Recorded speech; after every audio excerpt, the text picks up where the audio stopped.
हा अवकाळी पोरे आज कीर्तनामध्ये काय करू आला बे? तुम्ही हा विचारात पडले असतील. त्यासाठी तुम्हाला हा व्हिडिओ स्टार्टिंगपासून पाहावा लागेल.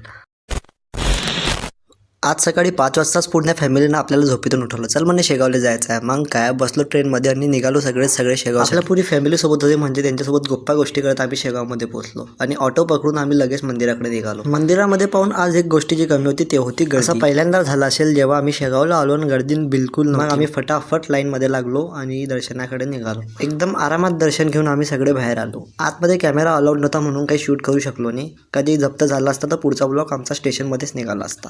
सगळ्या देवादेवीचे दर्शन घेऊन आम्ही निघालो प्रसाद घ्यायला. इथं आम्ही प्रसाद घेतला आणि सगळे रिक्षा पकडून निघालो श्री महालक्ष्मी मंदिर सिद्धपीठ. इथं आल्यावर काही वेगळंच सुकून मिळते, कारण की इथं जे त्यांनी डेकोरेशन केलेली आहे मंदिराची ते खूप मस्त आहे. इथं आल्यावर आपली कुलदैवत श्री महालक्ष्मीचे दर्शन घेऊन आम्ही निघालो 12 ज्योतिर्लिंग पाहायला. आखरीमध्ये हनुमान दादाचे दर्शन घेऊन आम्ही सगळे निघालो घराकडे. चला मग या व्हिडिओमध्ये इतकंच, भेटूया पुढच्या व्हिडिओमध्ये. तुम्हाला कधी व्हिडिओ आवडला असेल तर लाईक करा, फॉलो करा. धन्यवाद.